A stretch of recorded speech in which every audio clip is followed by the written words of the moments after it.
Olá, bom dia, eu sou Antônio Ribeiro, gostaria de conversar com vocês hoje sobre teleeletrocardiografia e inteligência artificial. Nós somos baseados no Hospital das Clínicas da Universidade Federal de Minas Gerais. Eu sou professor da Faculdade de Medicina da mesma universidade e vamos compartilhar algumas das nossas experiências nessa área. Inicialmente, eu gostaria de dizer que eu não tenho conflito de interesses relacionados a essa apresentação. Boa parte da nossa experiência, ela vem das atividades coordenando a rede de telesaúde de Minas Gerais. A rede de telesaúde de Minas Gerais iniciou como um projeto de telecardiologia, financiado pela FAPEMIG, a Fundação de Amparo à Pesquisa do Estado de Minas Gerais, e nós obtivemos um financiamento pela Fundação de Amparo, e em 2006 nós iniciamos atividades selecionando municípios de pequeno porte, né, no estado de Minas Gerais, uma parceria das 5 universidades, né, Universidade Federal de Minas Gerais, Juiz de Fora, Triângulo Mineiro, Uberlândia e Unimontes, em Montes Claros, né? E para isso nós desenvolvemos uma tecnologia de baixo custo, que foi utilizada e que mostrou não só ser factível, ser possível estabelecer em locais que eram locais remotos, e muitos deles foi a própria inclusão digital que aconteceu nesse período, mas nós demonstramos também que implantar o sistema de telecardiologia era custo-efetivo, né? Trazia uma redução do custo em relação a encaminhar os pacientes para realizar o eletrocardiograma em outro local, já que muitos desses locais não tinham eletrocardiograma, ou quando tinham, não tinham quem interpretasse, né?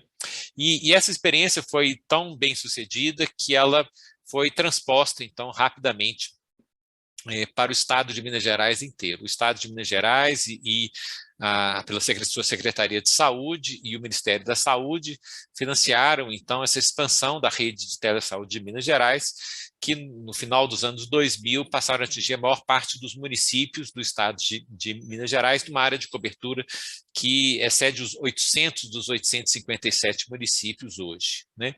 Nesse mesmo momento, a rede de telesaúde parou de trabalhar apenas com cardiologia, começou a trabalhar com outras áreas de saúde, da medicina, começou a trabalhar com pesquisa e educação numa forma mais intensa, e novas universidades foram adicionadas à rede, a Universidade Federal do São João e a Universidade Federal do Vale do Jequitinhonha e Mucuri.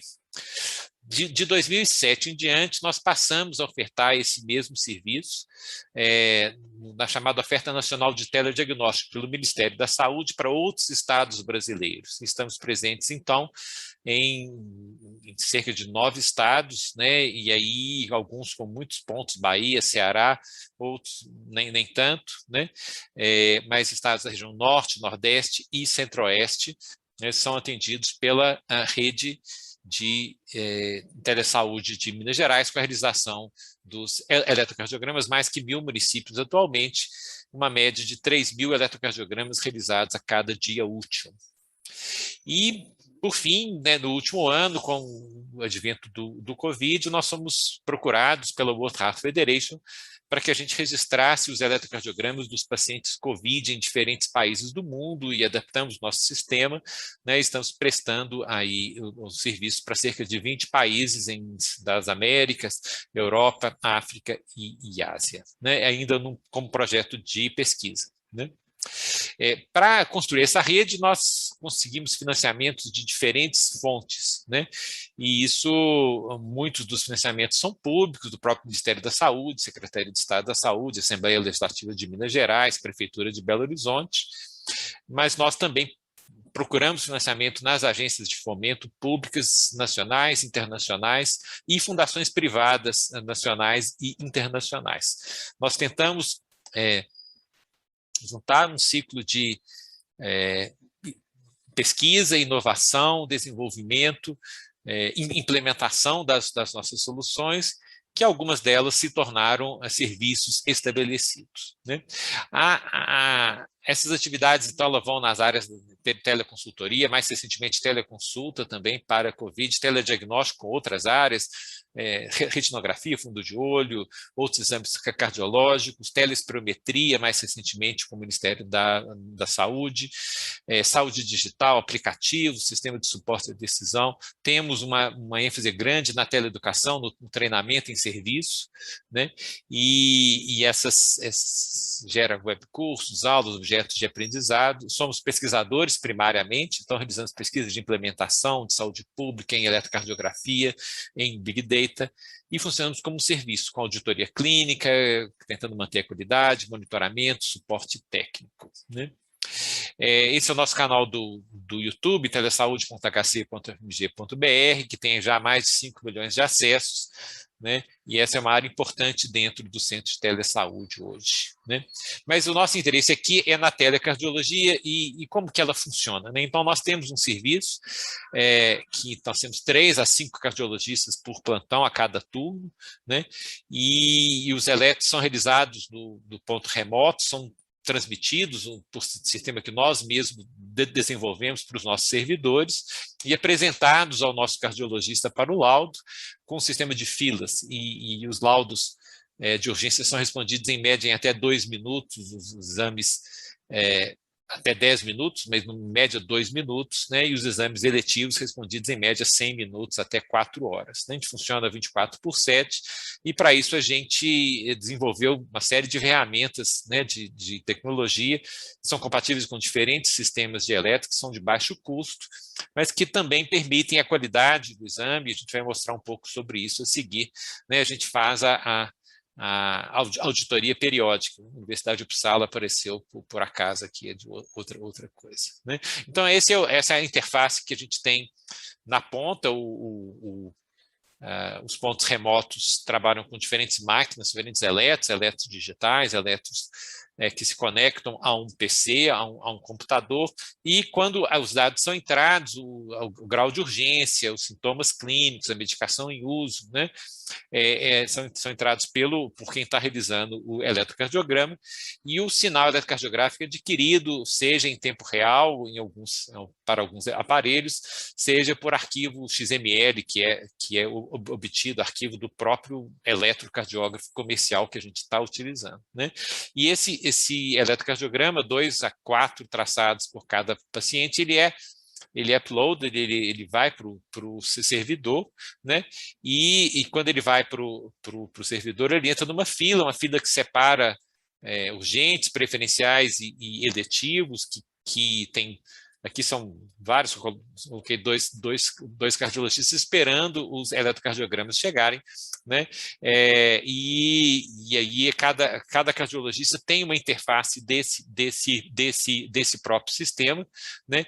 Em que ele é capaz de visualizar, então, os dados clínicos, as medidas automáticas, porque o eletro ele é processado pelo software da Universidade de Glasgow quando ele chega no servidor. Então as medidas automáticas são mostradas para o cardiologista, que pode escolher os diferentes traçados, ou pode modificar como o traçado é apresentado e modificar o filtro, né? E conferir as medidas, modificar as medidas, o que é uma coisa importante, porque o laudo ele é feito a partir das medidas. Então, eu só posso falar que tem bradicardia sinusal, se a frequência cardíaca for abaixo de 50. Só posso falar que tem bloqueio de ramo se a duração do complexo QRS é acima de 120. E à medida que o cardiologista escolhe esses diagnósticos, o laudo ele é montado automaticamente e ele vê uma tela, o laudo pronto, ele tem apenas que corrigir aquele laudo, já incluindo as medidas e incluindo esses diagnósticos eletrocardiográficos que são compatíveis com as diretrizes da Sociedade Brasileira de Cardiologia e principalmente com as diretrizes da American Heart Association quanto à nomenclatura, né? Nós trabalhamos muito nesse sistema. Antes tinha sistemas anteriores de laudo de texto livre, e esse sistema ele permite, inclusive, que as bases de dados de 2018 para frente, que a gente está utilizando, elas já tenham esses diagnósticos com clareza e que a gente possa utilizá-los para outros estudos, como a gente vai ver a seguir, né? Então, nós realizamos em mais de 5 milhões de eletros, entre outras atividades, né? E realizamos atividades específicas, por exemplo, essa é é a rede de telecardiologia, o projeto Minas Telecardio 2, que era uma rede de cuidado do infarto com supra de ST no norte de Minas Gerais, uma parceria com o Estado de Minas Gerais, com a superintendência dessa macro-região, né, que incluía, então, aí 89 municípios, 48 ambulâncias, as portas de entrada dos hospitais, a capital do norte de Minas é Montes Claros, né, e utilizando as diretrizes do Ministério da Saúde adaptadas para o local, nós criamos uma rede de cuidados, né, em que os profissionais de saúde, SAMU foram treinados para receber o eletro, para encaminhar para os hospitais. O nosso sistema foi adaptado para funcionar em tablets com 4G, o SAMU aprendeu, montamos toda uma estrutura dentro da ambulância para que a trombólise pudesse ser feita dentro da ambulância e nossos resultados foram muito significativos, uma redução da mortalidade dentro do hospital, de 17% para 11%, com aumento do uso das terapias de reperfusão em tempo adequado e aumento da realização do próprio eletrocardiograma dos pacientes dentro da ambulância e do uso de terapias baseadas em evidência, né? Mostrando que a eletrocardiografia é uma ferramenta poderosa para a organização do sistema de saúde e para a melhoria dos resultados assistenciais, por exemplo, no infarto agudo do miocárdio que se apresenta na urgência. A nossa experiência também é que mesmo que a nossa rede seja muito baseada na atenção primária à saúde, esses 1000 pontos, eles são principalmente na atenção primária à saúde, existem urgências na atenção primária à saúde e cada dia nós temos urgências solicitadas pelo médico, que a gente observa quando realiza o eletro, tem 5 a 10 casos de urgência clínica, de infarto, bloqueio, outra condição que exige uma ação imediata, né?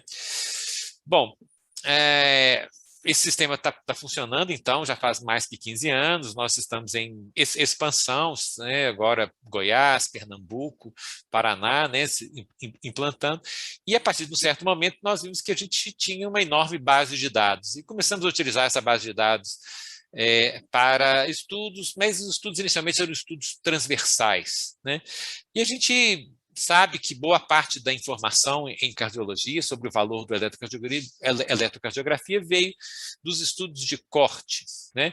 A corte Framingham é a clássica para nós na cardiologia, mas as cortes elas têm um tamanho limitado, né? Elas têm alguns milhares de pacientes na grande maioria das vezes, né? Mais recentemente a gente tem o UK Biobank com um número maior, com algumas centenas de milhares, né? Mas a maior parte dos trabalhos são realizados em cortes relativamente pequenas, o que faz com que muitas vezes essa informação ela seja condensada, né, em meta-análise de cortes, e o CHARG é um dos consórcios de cortes em doenças cardiovasculares que a gente tem, né?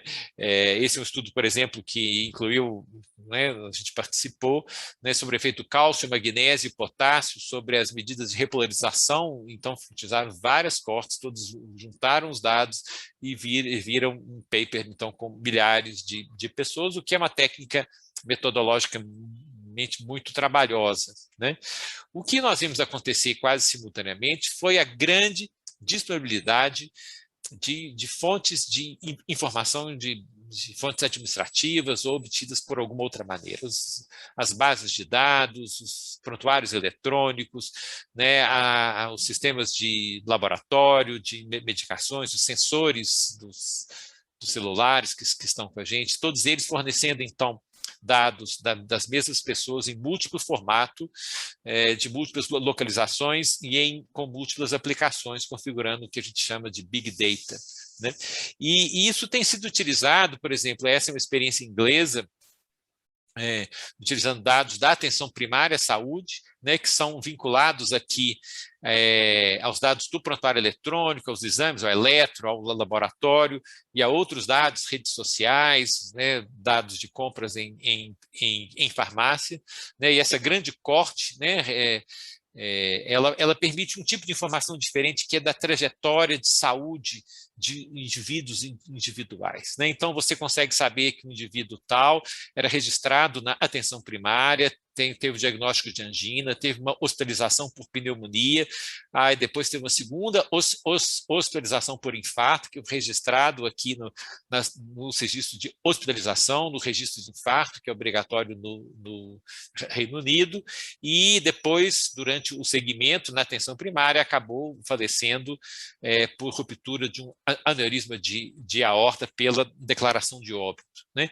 Então, a saúde permite hoje que nós desenvolvamos cortes digitais, que têm as suas vantagens e as suas desvantagens em relação às cortes habituais. Obviamente, essa informação ela não é colhida com rigor metodológico de um estudo de corte, né? Mas é uma informação muito volumosa, né?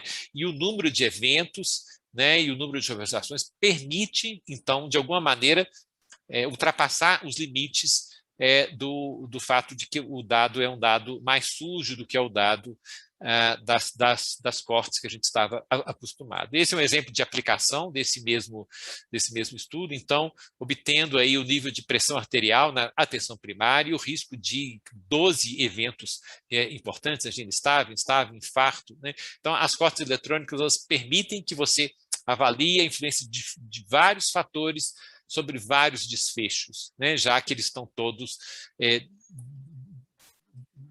disponíveis. Então, assim, existe uma série de potencialidades que a gente pode obter pelas cortes eletrônicas, né?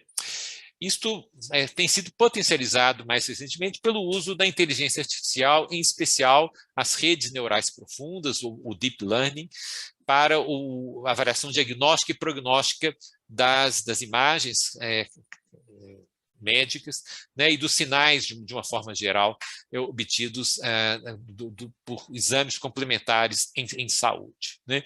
Esse é um estudo clássico, estudo do grupo de Stanford com a Google, né, mostrando aí que o algoritmo de Deep Learning era mais eficiente, né, do que oftalmologistas individuais na detecção da retinopatia em uma amostra relativamente grande, e essa é uma aplicação que clinicamente se tornou disponível, né? Várias aplicações de imagens se tornaram disponíveis desde então, né? Mas quando a gente começou a trabalhar com isso, uma das leituras básicas é a leitura do livro do Eric Topol sobre Deep Learning em medicina, que se chama Deep Medicine.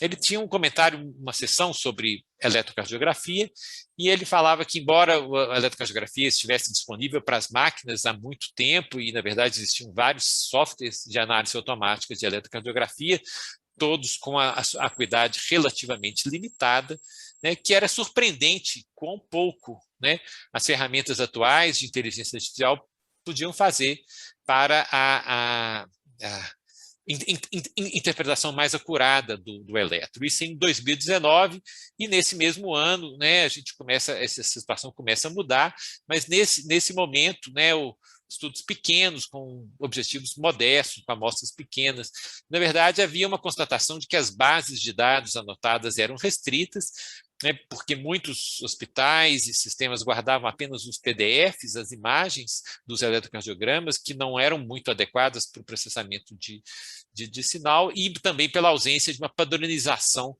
dos diagnósticos eletrocardiográficos, né? Há também a grande variabilidade entre os observadores quanto ao eletrocardiograma, tudo isso diminuía as aplicações de machine learning, de aprendizado de máquina, do qual o Deep Learning é uma das técnicas na eletrocardiografia. Essa situação começou a mudar muito rapidamente. Esse artigo saiu em janeiro de 2019,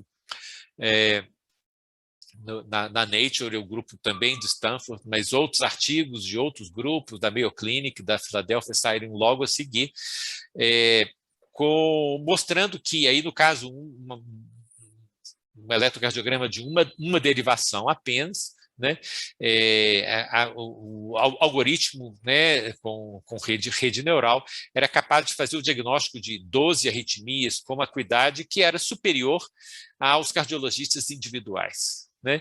E essas técnicas foram sendo aprimoradas, e nós participamos um pouco desse processo, porque nós havíamos criado em 2017 o estudo CODE, que é nada mais, nada menos uma tentativa de criar uma corte eletrônica digital dos eletrocardiogramas, né? Nós pegamos a nossa base de dados construída pela rede de telesaúde, com cerca de 1.500.000 pessoas, 2.400.000 eletros, né?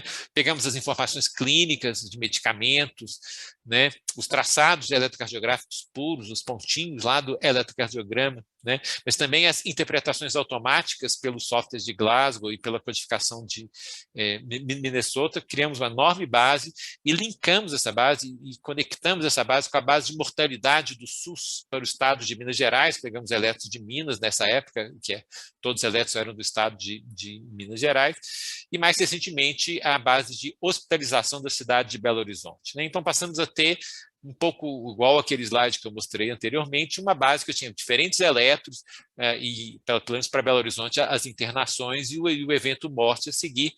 E começamos a utilizar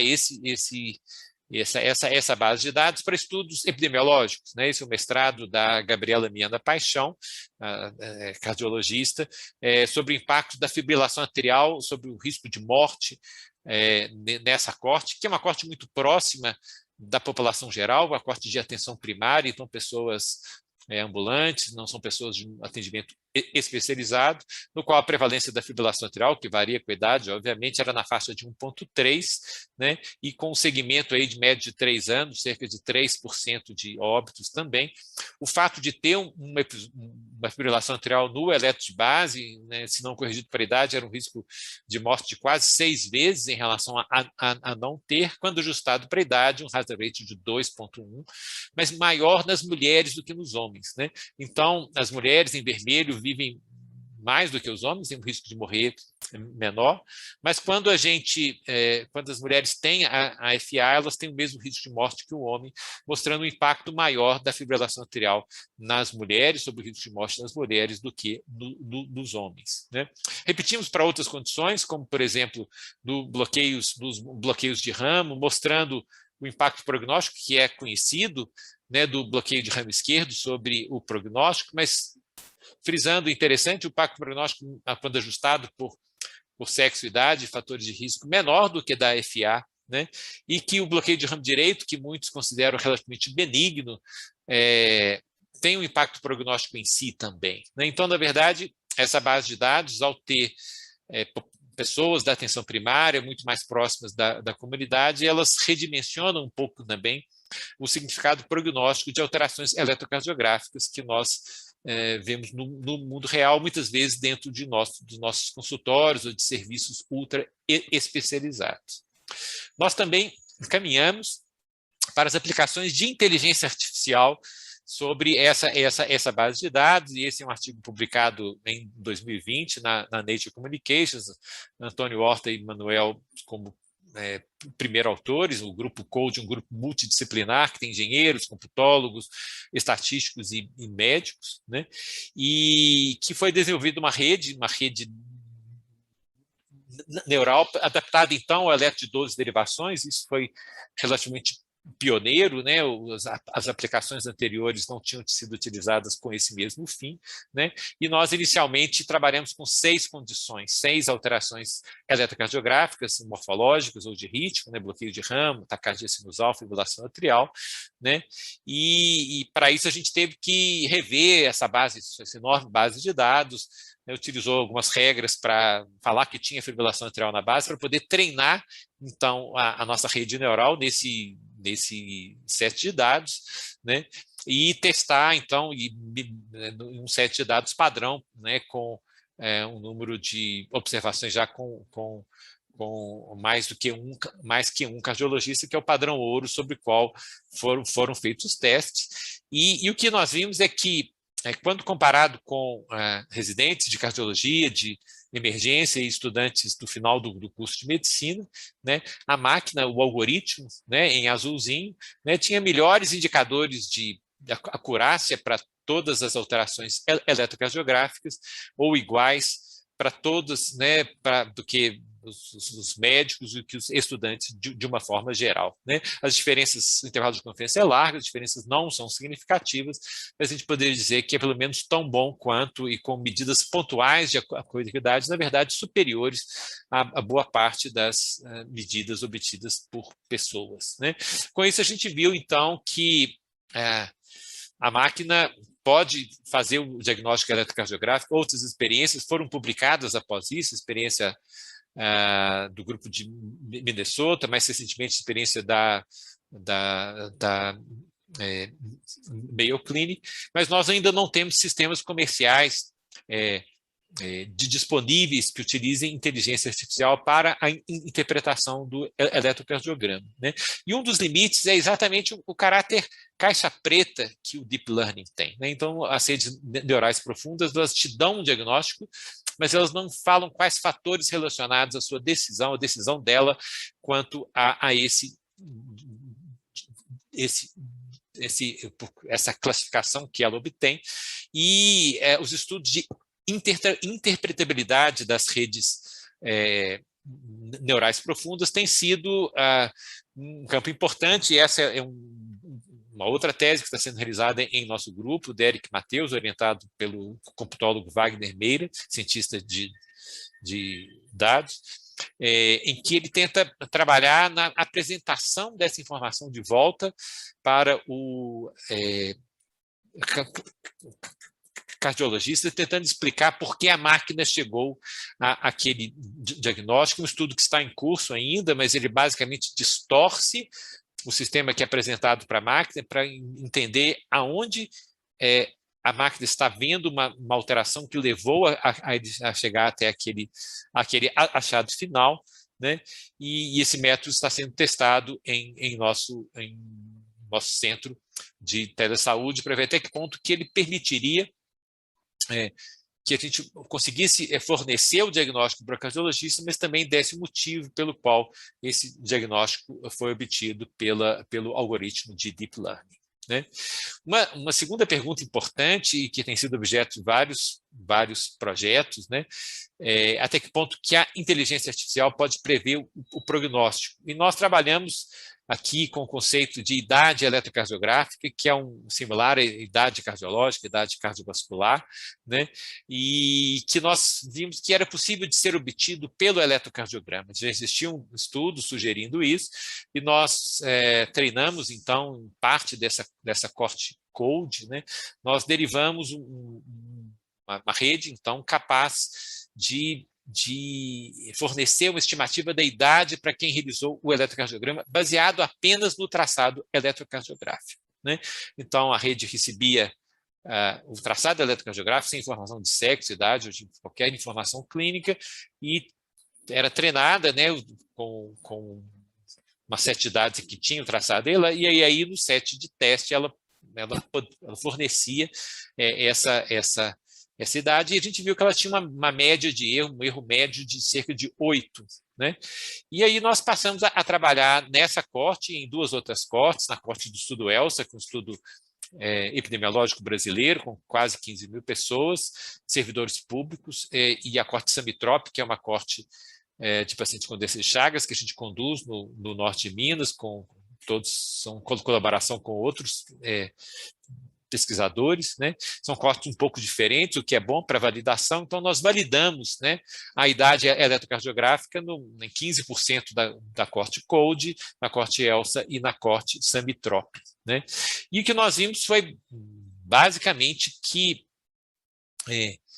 quando a idade eletrocardiográfica é 8 ou mais anos, né, mais que 8 anos, maior do que a idade cronológica, né, como se o coração fosse mais velho, né, a pessoa tem o maior risco de morte no segmento de 3 anos. Então, é um marcador de risco, né? É um marcador de risco, mesmo quando se ajusta esses exames, né, essa análise para fatores de risco, hipertensão, diabetes, né, são utilizados nos scores de risco habituais, né? Então, ter uma diferença de idade, um gap de idade, né, acima de 8 anos, a idade eletrocardiográfica mais que 8 anos, né, do que a idade cronológica aumenta o risco em cerca de 70%. E o fato de ter uma idade eletrocardiográfica mais jovem, né, mais que 8 anos a menos, diminui esse risco, né, em cerca de 20 a 30%. Né? Então, mesmo ajustado para fatores de risco nas 3 cortes, né, nós temos que o fato de ter, né, a idade mais que 8 anos, né, ela aumenta o risco em 70%, 60%, 70%, ou até na corte de pacientes cardiopatas com doença de Chagas, até mais que 2. E você ter um eletrocardiograma com idade eletrocardiográfica mais jovem do que a pessoa é um fator de proteção, embora menos importante do que o outro. Né?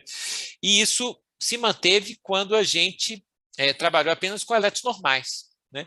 Então, nós excluímos os eletros alterados e mesmo restringindo. Então, a gente podia imaginar que a idade eletrocardiográfica fosse um marcador do número de alterações eletrocardiográficas presentes, mas não.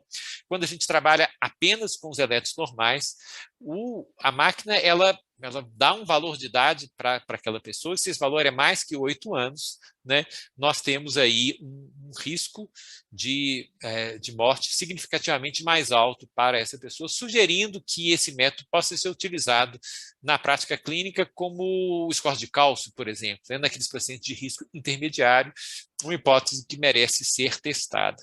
As vantagens do eletrocardiograma é que é um método fortemente disponível, que é utilizado rotineiramente dentro da nossa atenção primária à saúde, de baixo custo. Então, se a idade eletrocardiográfica realmente reclassificar o risco, né, nós teremos aí uma possibilidade de scores de custo mais baixo que possam ser aplicados em larga escala. Né? Bom, nós vimos que as medidas eletrocardiográficas entre esses grupos não eram substancialmente diferentes, podiam até ser estatisticamente significativos, mas os eletros normais, se a máquina falava que a idade eletrocardiográfica era mais que 8 anos mais alta do que a idade real da pessoa, as medidas são muito semelhantes, embora tenha diferença estatística, porque a corte é imensa, né, não existe diferença clínica. Então, não é alguma característica que a gente consegue ver. Né? O que nós estamos observando aqui é algum processo que nós não conseguimos saber exatamente aonde está feito. A gente fez mais experimentos, né? A gente trabalhou com as frequências e viu que a informação que leva ao cálculo da idade eletrocardiográfica está entre 8 e 15 Hz, que é basicamente a onda P e a onda T, né? E quando nós mostramos esses eletrocardiogramas para cardiologistas da mesma idade cronológica, mas que a idade eletrocardiográfica fosse diferente mais que 8 anos, eles não conseguiram reconhecer. Eu fui um deles, foram três cardiologistas, uma série repetida de experimentos, né, mostrando que a característica que está sendo observada aí não é uma característica que pode ser vista pelas ferramentas de olho humano que a gente utiliza. Né?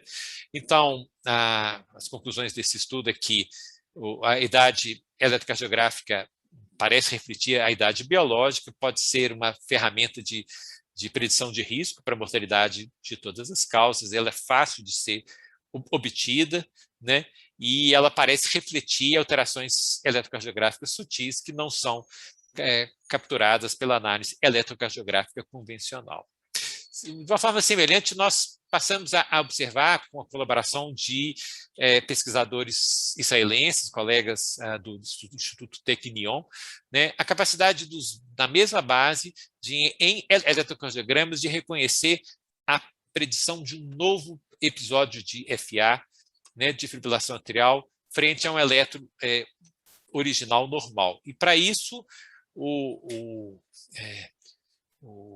os colegas utilizaram uma série de medidas, não só a rede neural, mas medidas obtidas da mensuração e medidas clínicas, né, e juntaram todas essas técnicas numa técnica única para predição, então, de novos episódios, utilizando aí esse subset de 400 mil pessoas que tinham 2 eletros, né, então fazendo a predição da FA em um segundo eletro. Né? E os modelos, né, que incluem aqui cada vez mais informação, as variáveis clínicas, as variáveis obtidas a análise morfométrica da variabilidade da frequência cardíaca, a análise com máquina a partir de um modelo 4 em diante, 5 em diante, né? E o que se viu é que a acuidade foi melhorando progressivamente, de forma que o algoritmo, já ajustado, então, para todas essas variáveis, ela tinha uma enorme capacidade, uma alta capacidade de discriminação do risco de fibrilação atrial para essas pessoas. Esses achados são bastante preliminares, mas são absolutamente promissores, já que quando a gente utiliza como sim, não, utiliza um ponto de corte, realmente a máquina é capaz de discriminar com muita acuidade quem tem a chance de evoluir com um novo episódio de FA e quem não tem. Os achados são iniciais, têm que ser testados em outros cortes, e a utilidade clínica precisa ser avaliada em estudos randomizados, prospectivos, né? Mas isso apenas aponta para um caminho, né? Informações que são não convencionais do eletrocardiograma certamente poderão ser utilizadas na predição do risco, seja o risco de morte, seja o risco de outro evento a partir dos eletrocardiogramas. E uma outra aplicação, nós vimos esse artigo do grupo da Mayo Clinic, em que eles utilizaram o eletro de 12 derivações por inteligência artificial para predizer a disfunção ventricular esquerda, a fração de ejeção abaixo de 35%. Né, com uma acuidade bastante alta, acima de 0,9, né? E nós adaptamos essa informação, rodamos esse mesmo software para os nossos eletrocardiogramas de pacientes chagásicos do norte de Minas, numa região bastante com necessidade, pequenas cidades, em que, utilizando a máquina desenvolvida então pelos colegas da Mayo Clinic, com alguns dados clínicos adicionais, a gente tinha uma capacidade de reconhecer aí com alta precisão também a disfunção ventricular esquerda na doença de Chagas. Imagina, então a gente pode imaginar uma aplicação em que o paciente chagásico, que não tem acesso ao eco nas pequenas cidades do país, ele vai fazer um eletrocardiograma, e o eletrocardiograma vai dar a probabilidade de disfunção ventricular esquerda, e apenas aqueles com um limiar tal de probabilidade serão submetidos ao ecocardiograma. Então, o atendimento pode ser racionalizado e o método pode ter múltiplas outras aplicações.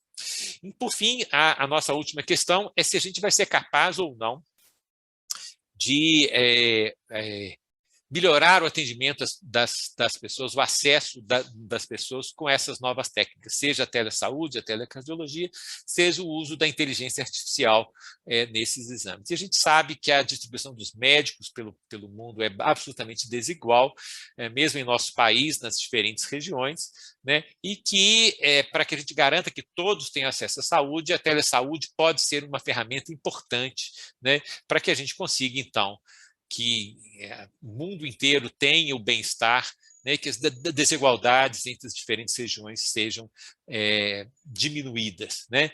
E para isso o FMG hoje lidera então aí um dos centros de inovação em inteligência artificial da FAPESP, do Ministério de Ciência e Tecnologia. O nosso é dedicado à saúde, está sendo implantado agora no segundo semestre de 2021, nós somos agraciados, né, foram escolhidos como um dos centros de inteligência artificial para o país como um todo, né, e projetos internacionais como esse com a Universidade de Southampton tentam levar essa tecnologia para outros países, outros locais, países da África, de língua portuguesa, de língua inglesa. Então, há toda uma expectativa que essas metodologias e tecnologias possam ser utilizadas em outros locais para que a gente consiga uma melhoria geral das condições de saúde. O Grupo CODE é um grupo multidisciplinar, com pesquisadores também da Universidade de Uppsala e da Universidade de Glasgow, de engenheiros estatísticos, né? E a telesaúde é um grande grupo, uma grande família, com inúmeras pessoas trabalhando para não só os processos da telecardiologia, os processos da telecardiologia, para que os outros sejam bem-sucedidos. Nós agradecemos, estamos à disposição e esperamos que vocês tenham um excelente encontro. Muito obrigado.